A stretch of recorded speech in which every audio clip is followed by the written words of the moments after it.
Bismillahirrahmanirrahim. Assalamualaikum warahmatullahi wabarakatuh. Pemirsa kaum muslimin dan muslimat yang berbahagia,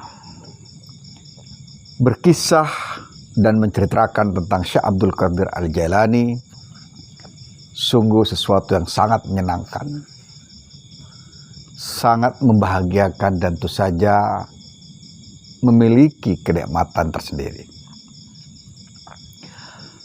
Beliau adalah seorang yang dikenal pelaku jalan rohani, seorang sufi, faqih, alim, mutasawwif, ya, yang sangat terkenal dengan berbagai karomahnya dan sangat dicintai oleh pengikutnya.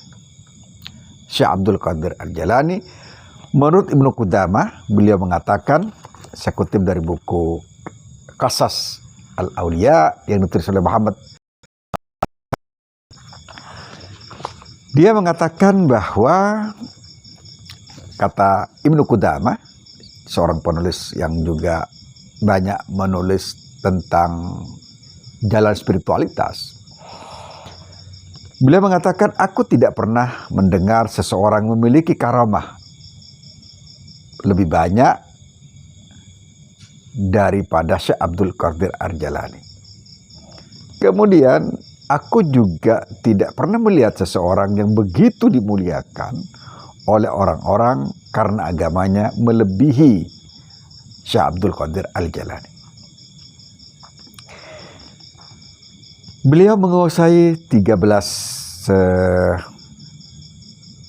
cabang atau bidang ilmu, ya, dan seorang mufti yang memberi fatwa berdasarkan fikih Al-Imam Syafi'i, kemudian juga Al-Imam Ahmad Ibn Hanbal. Kemudian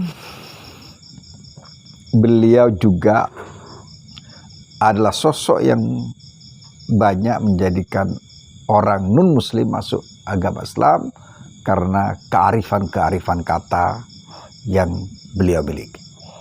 Selain itu, Syekh Abdul Qadir Jailani juga sering didatangi oleh para penguasa saat itu karena melihat karomah yang ada pada beliau. Tapi beliau tidak segan-segan untuk duduk bersama orang-orang fakir, orang-orang yang tidak beruntung, yang sehingga kemudian beliau dekat dengan rakyat, orang-orang yang miskin dan fuqara. Diceritakan pula bahwa beliau adalah selama 40 tahun beliau salat subuhnya itu nyambung dengan salat isyanya. Ini kelebihan dari sang imam Syekh Abdul Qadir Al-Jailani. Beliau wafat pada tahun 561 di Baghdad, ya, di Baghdad. Itu tentang Syekh Abdul Qadir Al-Jailani.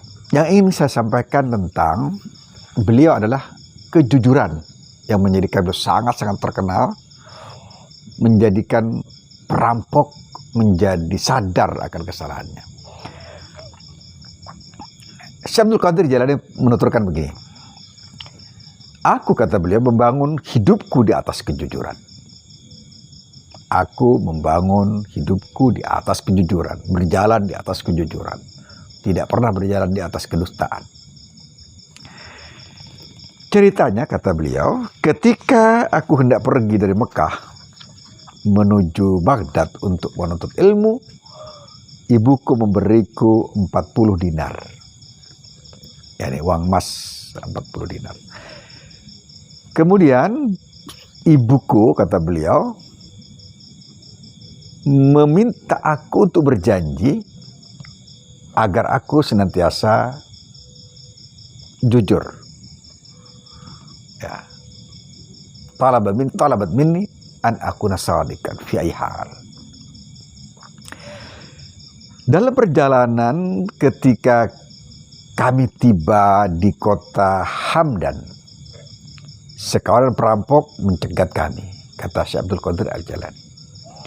Mereka menangkap kami dan seorang di antara mereka menghampiriku dan berkata, apa yang kau miliki? Gitu mungkin ya.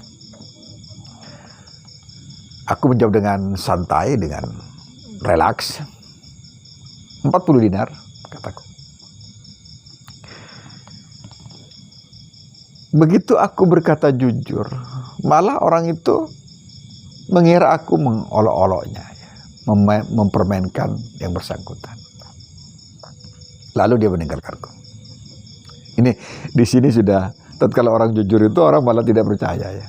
Dan ini saat ini juga begitu. Ada kalau orang jujur tidak percaya. Sebaliknya kalau orang yang dusta itu dipercaya. Lalu seorang perampok lainnya melirik padaku dan berkata, apa yang kau miliki? Aku pun mengatakan apa yang dikatakan kepada orang yang pertama tadi itu.